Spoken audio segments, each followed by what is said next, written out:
दोस्तों, एक बार की बात है।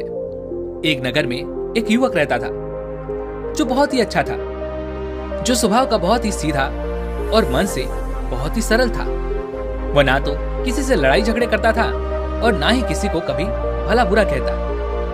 वह लोगों की मदद भी किया करता, लेकिन फिर भी कुछ लोग उसे भला बुरा कहते। इस पर वह मुस्कुराकर वहां से चला जाता।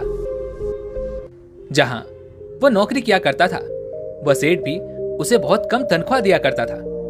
तब भी वह कभी अपने सेठ का विरोध नहीं करता, बल्कि हंसकर उसके सारे आदेशों का पालन किया करता और खूब मन लगाकर काम किया करता। उसकी भलाई के कारण हर कोई जो भी उससे मिलता उसे दबाने की कोशिश करता, उसे डराने की कोशिश करता। उसके इसी सीधे साधे व्यवहार के कारण लोग उसे पागल भी कहते थे और कई तो ये भी कहते कि वह अपने जीवन में कभी कुछ नहीं कर पाएगा। ये तो बहुत ही सीधा है, और आज के जमाने में इतना सीधा होना भी अच्छी बात नहीं है। वह युवक गरीब था, लेकिन वह कभी किसी से शिकायत नहीं करता था। वह नौकरी करके पैसे इकट्ठा किया करता ताकि वह अपनी गरीबी से बाहर निकल सके। लेकिन जब भी वह गरीबी से बाहर निकलने की कोशिश करता, कुछ लोग आते और उसकी वह जमा पूंजी उससे लेकर चले जाते।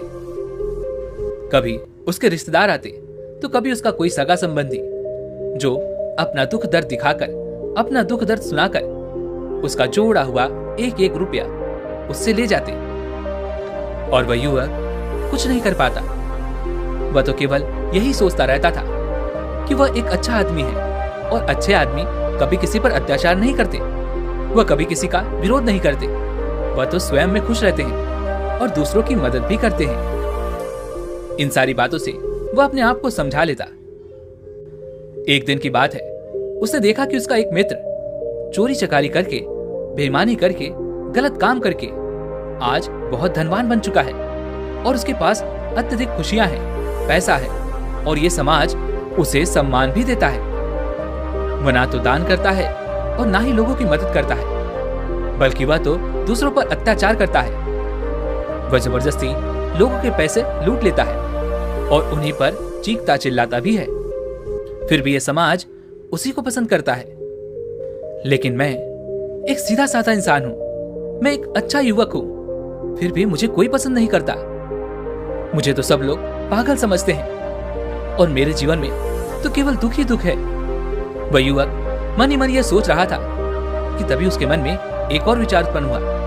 वो यह सोचने लगा, क्या मुझे बुराई का रास्ता अपना लेना चाहिए? एक दिन वह अपने मालिक के घर पर काम कर रहा था। तभी अचानक उसके हाथों से एक सामान गिरकर टूट गया जो कीमती था। इस पर उसके मालिक ने उसे बहुत खरी खोटी सुनाई, उसकी पिटाई की और साथ ही साथ उसे सजा देते हुए कहता है, तुझे अब से 1 साल तक मेरे यहां पर मुफ्त में काम करना होगा। क्या तुझे नहीं पता था ये कितनी कीमती चीज है? अब से 1 साल तक मैं तुझे कोई पैसे नहीं देने वाला। वह युवक रो रहा था, गिड़गिड़ा रहा था, लेकिन उसके मालिक ने उसकी एक नहीं सुनी। वह कराहता हुआ अपने घर जा रहा था। उसी रास्ते से एक बौद्ध भिक्षु भी गुजर रहे थे। उन्होंने जब उस युवक के कराहने की आवाज सुनी तो वह उस युवक के पास आए और उस युवक से कहते हैं, भंते, ये सब कैसे हुआ? तुम्हारे शरीर पर तो बहुत जख्म है, लाओ मैं तुम्हें मरहम लगा देता हूं ताकि तुम्हें कुछ आराम मिल सके। इतना कहकर उन भिक्षु ने युवक के शरीर पर कुछ जड़ी बूटियों का लेप लगाया, जिससे उस युवक को अपने दर्द से थोड़ी राहत मिली। इस पर वह युवक उन बौद्ध भिक्षु से कहता है, हे गुरुवर, आप तो ज्ञानी मालूम पड़ते हैं, क्या आप मेरी एक बात का जवाब देंगे? इस पर वो बौद्ध भिक्षु कहते हैं, पूछो, तुम क्या पूछना चाहते हो? तभी वह युवक उन बौद्ध भिक्षु से कहता है, हे गुरुवर, अच्छे लोगों के साथ बुरा क्यों होता है? मैं बहुत सीधा साधा इंसान हूं, मैंने कभी किसी का बुरा नहीं किया, ना ही मैंने कभी किसी को अपशब्द कहे, बल्कि जो भी मेरे पास मदद मांगने आता है मैं उसकी मदद भी कर देता हूं। लेकिन अब तक मेरे साथ कभी कुछ अच्छा नहीं हुआ, मैं हमेशा दुख में जीता हूं। और आज मेरे साथ क्या हुआ ये तो आप जान ही चुके हैं। जबकि इस दुनिया में ऐसे बहुत सारे बुरे लोग हैं जो अपना जीवन सुखी सुखी जी रहे हैं, जबकि वो लोगों को लूटते हैं, लोगों के पैसे छीन लेते हैं, लोगों पर अत्याचार करते हैं। फिर भी समाज उन्हीं को पसंद करता है, उन्हीं का सम्मान करता है। आखिर ऐसा क्यों होता है? ऐसे में क्या हमें भी बुराई का रास्ता अपना लेना चाहिए? क्या हमें भी बुरा बन जाना चाहिए? उन बौद्ध भिक्षु ने उस युवक की सारी बातें ध्यानपूर्वक सुनी। उसके बाद वह उस युवक को जवाब देते हुए कहते हैं, भंते, जिसके कर्म बुरे हैं उसके कर्म का फल उसे अवश्य मिलेगा और वह आवश्यक रूप से बुरा ही होगा। जिसके कर्म अच्छे हैं उसे भी उसके अच्छे कर्मों का फल अवश्य मिलेगा और वह आवश्यक रूप से अच्छा ही होगा। तभी वह युवक उन गुरुवर की बात काटते हुए कहता है, हे गुरुवर, क्या आप जो कह रहे हैं वो सच है? क्या मैं आप पर भरोसा कर सकता हूँ? क्योंकि इस दुनिया में तो मुझे सब उल्टा ही नजर आता है। मुझे तो अच्छों के साथ बुरा और बुरों के साथ अच्छा होता नजर आता है। इस पर वह बौद्ध भिक्षु उस युवक से कहते हैं, भंते, जैसा मैंने कहा वह बिल्कुल सत्य है और आने वाले समय में ये तुम अच्छी तरह से जान भी जाओगे। इतना कहकर वो बौद्ध भिक्षु वहां से चले गए। वह युवक वहीं पर कुछ देर बैठा रहा और उन बौद्ध भिक्षु की बातों पर विचार करता रहा और वह ये सोच रहा था, चलो मेरे पास धन दौलत ना सही, रुपया पैसा ना सही, समाज का मान सम्मान ना सही, पर मैं एक अच्छा इंसान तो हूं और मेरी अच्छाई का फल मुझे कभी ना कभी तो जरूर मिलेगा। इतना सोचकर वह वापस अपने घर लौट गया। कुछ दिनों बाद वह युवक जंगल के रास्ते से अपने मालिक के घर जा रहा था। तभी रास्ते में राजा के सैनिकों ने उसे घेर लिया, उसके चेहरे पर काला कपड़ा डाल दिया और उसके हाथ बांध दिए और फिर उसे धक्के मार मार कर वह उसे ले जाने लगे। इस पर वह युवक जोर जोर से चिल्लाता रहा और उन सैनिकों से पूछता रहा, मुझे कहां ले जा रहे हैं और मेरा क्या कसूर है? वह बार बार एक ही बात दोहरा रहा था, लेकिन सैनिकों ने उसकी किसी भी बात का कोई जवाब नहीं दिया। वह बस उसे मारते पीटते ले जाने लगे। काफी देर तक जब वह युवक एक ही सवाल करता रहा, तभी एक सैनिक उसकी इस बात का जवाब देते हुए कहता है, अरे मूर्ख, तुझे नहीं पता? तुझे राजा ने मृत्यु दंड दिया है और कहा है कि तुम्हें ऊंचे पहाड़ से ले जाकर नीचे फेंक दे। इसलिए हम तुम्हें एक ऊंचे पहाड़ की तरफ ले जा रहे हैं जहां से तुम्हें नीचे फेंक दिया जाएगा। इतना कहकर वो सभी सैनिक हंसने लगे। तभी वह युवक एक बार फिर उन सैनिकों से कहता है, किंतु मैंने किया क्या है? मेरा कसूर क्या है? एक बार मुझे राजा से मिलने दो। मैं भी तो जानना चाहता हूँ कि आखिर मेरी गलती क्या है जिसके लिए मुझे ये सजा दी गई है। मैंने तो कुछ भी नहीं किया। तभी वो सैनिक हंसते हुए उस युवक से कहता है, हाँ हाँ, हम सभी जानते हैं कि तुमने कुछ भी नहीं किया और तुम्हारी अंतिम इच्छा जानकर मैं तुम्हें सब कुछ सच सच बताता हूँ। तो ध्यान से सुनो। दरअसल बात यह है कि राजा ने आज सुबह ही चोर को मृत्यु दंड दिया था और हमें उसे पहाड़ी से ले जाकर नीचे फेंकना था। लेकिन वह चोर बहुत चालाक था। उस चोर ने हमसे कहा कि अगर हम उसे छोड़ देंगे तो वह हम सभी को 1,000 सोने के सिक्के देगा। इसलिए हमने उसे छोड़ दिया, लेकिन हमें अपना कर्तव्य भी तो पूरा करना है। राजा के आदेश को तो हमें पूरा करना ही होगा, इसलिए हमें किसी न किसी को तो वहां से फेंकना ही होगा ताकि राजा तक ये समाचार पहुंच सके कि चोर को मृत्यु दंड दिया जा चुका है। इसीलिए हमने तुम्हें पकड़ लिया और भला तुमसे अच्छा हमें मिल भी कौन सकता है। तुम्हारा ना तो कोई आगे है ना कोई पीछे जो तुम्हारे बारे में पूछताछ कर सके, और हमें कोई पकड़ भी नहीं पाएगा और राजा को भी ये बात कभी नहीं पता चलेगी कि आखिर वह चोर कहां गया। इसलिए ईश्वर का नाम लो और शांति से मृत्यु को प्राप्त हो जाओ। उस सैनिक की यह बात सुनकर वह युवक हैरान रह गया।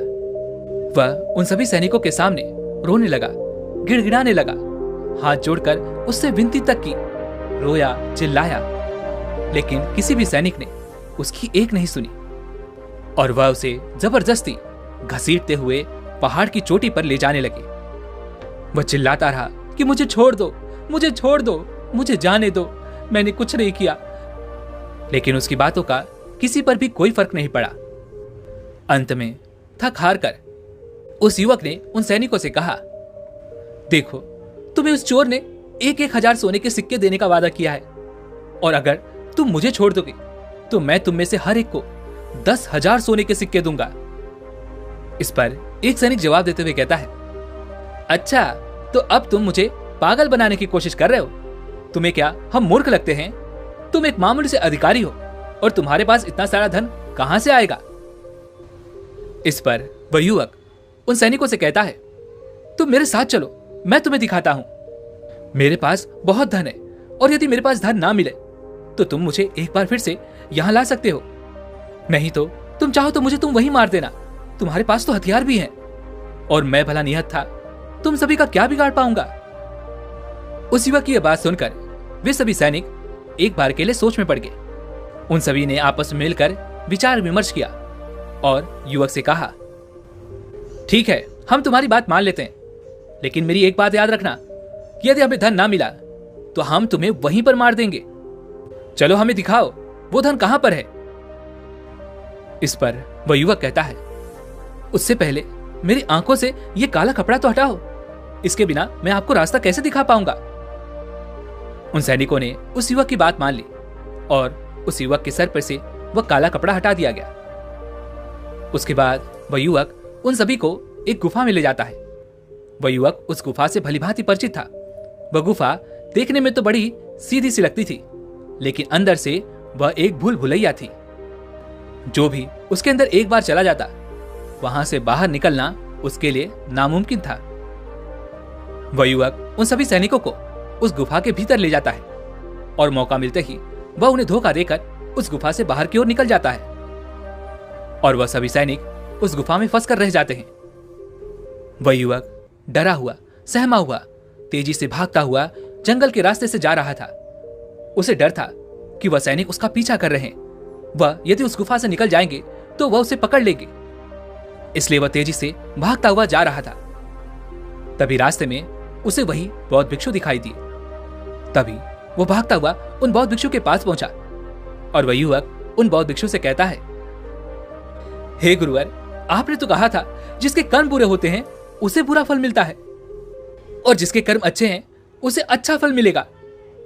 लेकिन आज तो मैंने ये देख भी लिया और जान भी लिया कि जिनके कर्म बुरे होते हैं वही सुखी रहते हैं, और रही बात अच्छे कर्म करने वालों की, तो उन्हें तो जिंदगी भर दुख ही भोगना पड़ता है। इसके बाद उस युवक ने अपने ऊपर बीती हुई सारी घटना उन बौद्ध भिक्षु को सुनाई और फिर उन बौद्ध भिक्षु से पूछता है, अब बताइए, मैंने ऐसा कौन सा बुरा कर्म किया था जिस कारण आज मुझे मौत की सजा मिल रही थी, और वो भी ऐसा कर्म जो मैंने किया ही नहीं। इस पर वह बौद्ध भिक्षु मुस्कुराते हुए उस युवक से कहते हैं, भंते, तुम्हारे कर्म बुरे ही तो हैं, तभी तो तुम्हें यह सब सहना पड़ रहा है। यह सुन वह युवक थोड़ा सा आश्चर्यचकित हुआ और उन बौद्ध भिक्षु से कहता है, हे गुरुवर, आप ये क्या कह रहे हैं? मैंने कभी किसी का बुरा नहीं किया, मैंने किसी को आज तक अपशब्द तक नहीं कहे, फिर मेरे कर्म बुरे कैसे हो सकते हैं?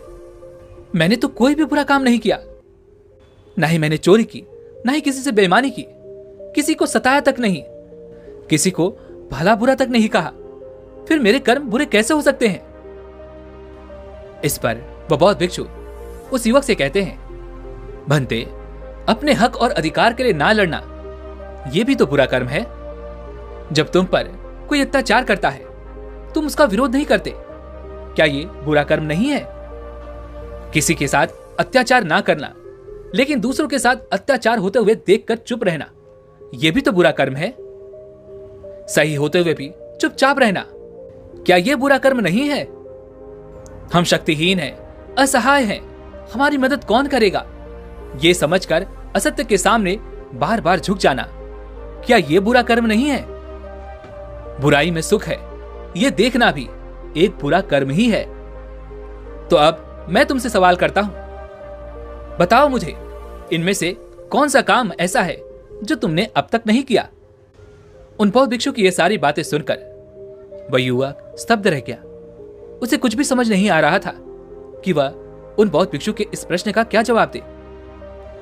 काफी देर सोच विचार करने के बाद वह उन बौद्ध भिक्षु से कहता है, हे गुरुवर, आप सत्य कहते हैं, ये सारे कर्म मैंने किए हैं और आप सही हैं, ये सारे बुरे कर्म मेरे द्वारा ही किए गए हैं और मैं अपने आप को हमेशा एक अच्छा इंसान मानता था। मैं हमेशा लोगों की मदद करता था, कभी किसी के सामने आवाज नहीं उठाता था और मुझे लगता था कि मैं एक बहुत ही सीधा सरल और अच्छा व्यक्ति हूं। लेकिन मैं ये नहीं जानता था कि जाने अनजाने मैं बुरे कर्म कर रहा हूं। आगे वह युवक अपने दोनों हाथ जोड़कर उन गुरुवर से कहता है, हे गुरुवर, अगर ये सारे बुरे कर्म हैं, तो अच्छा कर्म क्या है और अच्छा व्यक्ति कौन होता है? इसका जवाब देते हुए वह बौद्ध भिक्षु उस युवक से कहते हैं, भंते, जो हमेशा सत्य के साथ खड़ा रहता है, जो लोगों की मदद करता है, ईमानदारी से अपना कार्य पूरा करता है, जो विनम्र है लेकिन कमजोर नहीं, जो अपने आप पर गर्व कर सकता है लेकिन इनकार नहीं, जो बुराई को नहीं सह सकता लेकिन अच्छाई के लिए हमेशा प्रयासरत रहता है, जो आलस्य नहीं करता और अपने जीवन को अपने नियंत्रण में रखता है, जो निडर रहता है। तभी वह युवक उन बौद्ध भिक्षु से कहता है, हे गुरुवर, आपने जो कुछ भी कहा वो एकदम सत्य है, लेकिन आप ही बताइए, भला एक गरीब व्यक्ति, भला एक कमजोर इंसान किसी के सामने कैसे खड़ा हो सकता है, किसी का विरोध कैसे कर सकता है? इस पर वह बौद्ध भिक्षु उस युवक के इस प्रश्न का जवाब देते हुए कहते हैं, भंते, लगता है तुम भूल गए, अभी कुछ देर पहले ही तुमने उन सैनिकों के सामने खड़े होकर अपनी सूझबूझ से अपना जीवन बचाया है। व्यक्ति को हमेशा अपने मन से शक्तिशाली होना चाहिए, क्योंकि यह जीवन हमेशा नहीं रहता। डरते हुए जीवन जीने से अच्छा है निर्भय होकर एक दिन खुलकर जी लो। तभी वह युवक उन गुरुवर से कहता है, हे गुरुवर, आपकी सारी बातें सत्य हैं, लेकिन फिर भी यदि किसी के सर पर मौत मंडरा रही हो तो वह व्यक्ति अपनी जान बचाने के बारे में तो सोचेगा ही, और मैंने भी तो वही किया। लेकिन अब जब मैं आपके सामने खड़ा हूं तो मेरे भीतर वो क्षमता नहीं है, मेरे भीतर वो हिम्मत नहीं है कि मैं किसी का विरोध कर सकूं, किसी के सामने खड़ा हो सकूं। तभी वह बौद्ध भिक्षु मुस्कुराते हुए कहते हैं, तो ठीक है, तुम यहीं पर इंतजार करो, वो सैनिक कभी भी उस गुफा से निकल आएंगे और तुम्हें ढूंढ ही लेंगे, और अवश्य ही वो तुम्हें पकड़कर उस पहाड़ की ऊंचाई से फेंक देंगे और तुम कुछ नहीं कर पाओगे, क्योंकि तुम तो अपने आप को कमजोर समझते हो, तुम अपने आप को एक अच्छा व्यक्ति मानते हो, क्योंकि तुम किसी को सताते नहीं। लोग भले ही तुम्हें सता सकते हैं, और वो इसलिए क्योंकि तुम लोगों की सहानुभूति चाहते हो। आगे वह बौद्ध भिक्षु उस युवक से कहते हैं, भंते, मेरी एक बात हमेशा याद रखना, हमें मजबूत होना चाहिए, सहानुभूति का भूखा नहीं। और ये बात सुना सुना कर अगर तुम लोगों से सहानुभूति मांगोगे तो तुम्हें सहानुभूति तो बहुत मिलेगी, लेकिन न्याय कभी नहीं मिल पाएगा। और न्याय लेना, न्याय के लिए ना लड़ना, अपने ऊपर अन्याय करने जैसा होता है। तभी वह युवक उन बौद्ध भिक्षु से कहता है, हे गुरुवर, आप जो कह रहे हैं वो सत्य है, लेकिन मैं न्याय मांगने किसके पास जाऊं? कौन मेरी सुनेगा? इस पर वह बौद्ध भिक्षु जवाब देते हुए कहते हैं, भंते, तुम राजमहल जा सकते हो और राजा के सामने न्याय की गुहार लगा सकते हो। इस पर वह युवक डरते हुए उन बौद्ध भिक्षु से कहता है, नहीं नहीं गुरुवर, भला राजा के सामने मैं कैसे खड़ा हो पाऊंगा? उनके सामने मेरी क्या औकात? मुझ में इतनी हिम्मत नहीं कि मैं राजा के सामने जाकर खड़ा हो पाऊं। यदि उन्हें क्रोध आ गया तो वो मुझे मृत्यु दंड दे देंगे। तभी वह बौद्ध भिक्षु मुस्कुराते हुए उस युवक से कहते हैं, भंते, तुम्हें मृत्यु दंड तो मिल ही चुका है, भले वो राजा ने ना दिया हो, लेकिन सैनिकों ने तो तुम्हें मृत्यु दंड दे ही दिया है। इतना कहकर वो बौद्ध भिक्षु वहां से अपने मार्ग में आगे की ओर बढ़ चले। वह युवक वहीं पर खड़े खड़े उन बौद्ध भिक्षु की बातों पर विचार कर रहा था, और फिर तभी अचानक उसे किसी के आने की आवाज सुनाई दी। वह चुपचाप उन झाड़ियों में जाकर छुप गया। रात होने को थी, जिस कारण उन झाड़ियों में किसी को कोई नजर नहीं आया। उस युवक ने रात भर वहीं गुजारी, और वह रात भर केवल यही सोचता रहा कि आखिर वह क्या करे। क्या वह अपना जीवन डर के जिए, या फिर वो वैसे ही बुरा बन जाए जैसे उसके मित्र बन चुके हैं, तब शायद वो अपने प्राण बचा सके। आखिरकार काफी देर सोच विचार करने के बाद उसने यह तय किया कि वह एक अच्छा आदमी बनकर ही रहेगा। अगले दिन सुबह सुबह उसने हिम्मत की और राज दरबार पहुंचा। राज दरबार पहुंचकर उसने राजा से न्याय की गुहार लगाई। दरबार लगा और उस युवक को दरबार में पेश किया गया। राजा ने उस युवक से पूछा, कहो क्या तकलीफ है, किसने तुम पर अत्याचार किया है? इस पर वह युवक उन राजा से कहता है, महाराज, मैं आपको उनके नाम तो बता दूंगा, लेकिन जैसे ही मैं उनके नाम बताऊंगा यहां खड़े सभी लोग मेरे जानी दुश्मन बन जाएंगे और हो सकता है वो मुझे यहीं पर मृत्यु के घाट भी उतार दे। राजा उस युवक से कहता है, निसंकोच हो जाओ, ये हमारा देश है, ये हमारा राजमहल है, यहां तुम्हें कोई भी कुछ नहीं कर सकता। तभी वह युवक उन राजा से कहता है, महाराज, मुझ पर इस राज्य के राजा ने अत्याचार किया है और मैं उसके अत्याचार का शिकार हुआ हूं। राजा अपराधी है। यह बात सुनते ही राज दरबार में बैठे हुए सभी लोग अकस्मात खड़े हो गए और सभी ने एक आवाज में कहा, राजन, इसे मृत्यु दंड दे दिया जाए। लेकिन राजा ने उनमें से किसी की भी एक नहीं सुनी। राजा ने कुछ देर के लिए सोच विचार किया और उसके बाद वह राजा कहता है, ठीक है, मैं तुम्हारी बात मानने के लिए तैयार हूं, लेकिन अब मैं चाहता हूं कि तुम अपनी बात स्पष्ट करो। आखिर तुम कहना क्या चाहते हो? यदि तुम्हारी बातों से यह स्पष्ट हो गया कि इस राज्य के राजा ने तुम पर अत्याचार किया है, तो उसे उसकी सजा भी अवश्य मिलेगी और वह सजा भी तुम ही सुनाओगे।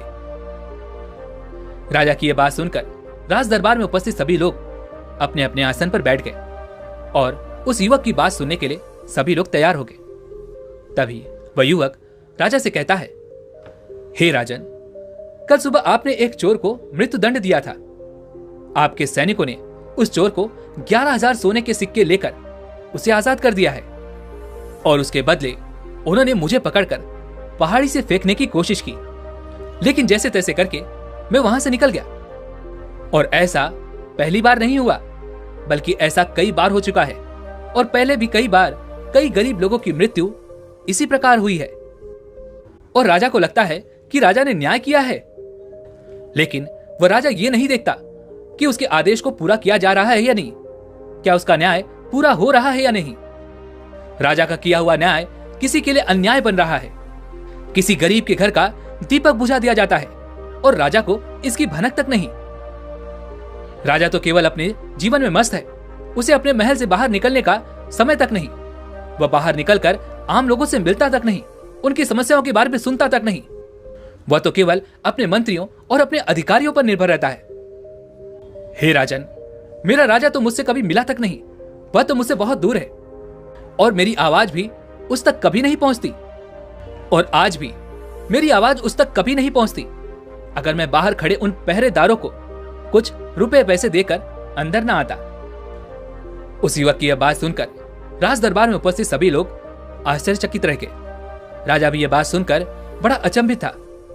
तभी राजा ने मंत्री को आदेश दिया और कहा कि सत्य का पता लगाया जाए। मंत्री ने तुरंत ही राजा के आदेश का पालन किया और गुप्तचरों से पता किया कि आखिर ये जो युवक कह रहा है उसमें कितनी सच्चाई है। कुछ घंटों के बाद मंत्री को यह बात पता चल गई कि ये जो युवक कह रहा है वो बिल्कुल सत्य है और उसने ये बात आकर राजा को बताई। वह मंत्री राजा से कहता है, हे राजन, ये युवक जो कह रहा है वो बिल्कुल 100% सत्य है। जिस चोर को आपने कल मृत्यु दंड दिया था वह चोर तो बाहर घूम रहा था और हमने उसे एक बार फिर से पकड़ लिया है और उसने ये कबूल भी लिया है कि उसी ने सैनिकों को धन दिया था ताकि वह उसे जाने दे। और जिन सैनिकों ने वह धन लिया था हमने उन सैनिकों को भी गिरफ्तार कर लिया है। तभी राजा मंत्री से कहता है, उन सभी अपराधियों को राज दरबार में पेश किया जाए। राजा के आदेश पर उन सभी अपराधियों को राज दरबार में पेश किया जाता है।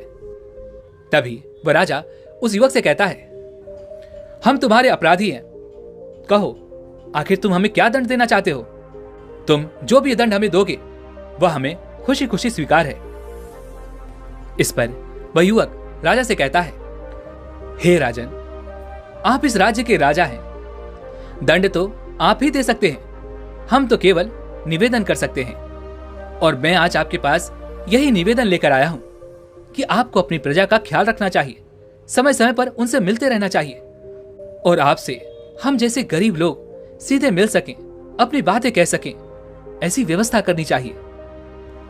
इस पर राजा ने मंत्री को आदेश दिया और कहा, मंत्री जी, उन दरबारियों को भी पकड़कर लाया जाए जिन्होंने इस व्यक्ति से धन लेकर इसे अंदर आने की अनुमति दी।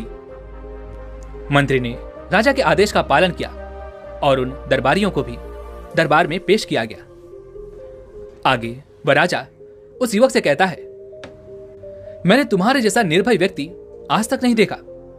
तुम ईमानदार भी हो, सच्चे भी हो और तुम जैसे व्यक्तियों की हमारे समाज में बहुत आवश्यकता है। और मुझ जैसे राजा को भी आज तुमने आईना दिखा दिया है। आगे वह राजा उस युवक से कहता है, इसलिए आज से मैं तुम्हें इस राज्य का मुख्यमंत्री घोषित करता हूं। इस पर वह युवक कहता है, नहीं नहीं महाराज, मैं तो बस अपनी विनती यहां पर लेकर आया था।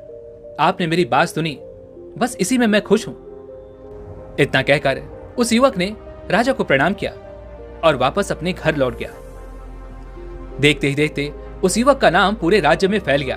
सब उसे जानने लगे, उसे पहचानने लगे और वह व्यक्ति केवल एक ही बात कहता था, अच्छे व्यक्तियों के साथ हमेशा अच्छा ही होता है। बस हमें बुराइयों से नहीं डरना चाहिए, हमें तो अपने आसपास की उन बुराइयों को हमसे दूर कर देना चाहिए। दोस्तों, इस कहानी के माध्यम से मुझे उम्मीद है कि आपको यह तो समझ में आ चुका होगा कि अच्छा होना क्या होता है और एक सच्चा व्यक्ति किस प्रकार एक सच्चा व्यक्ति बन पाता है।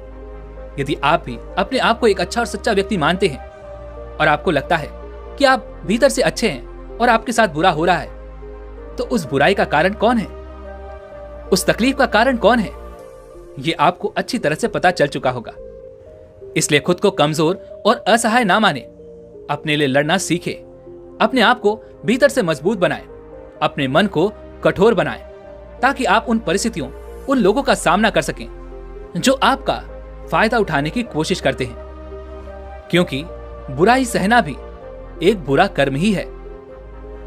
वैसे उम्मीद है कि आपको आज की ये वीडियो जरूर पसंद आई होगी, तो इस वीडियो को लाइक और अपने दोस्तों के साथ शेयर भी जरूर कीजिएगा और हमें ऐसे ही सपोर्ट करने के लिए चैनल को सब्सक्राइब और घंटी बटन को जरूर दबा दीजिएगा। चलिए मिलते हैं अगली वीडियो में, तब तक के लिए अपना ख्याल रखें। धन्यवाद।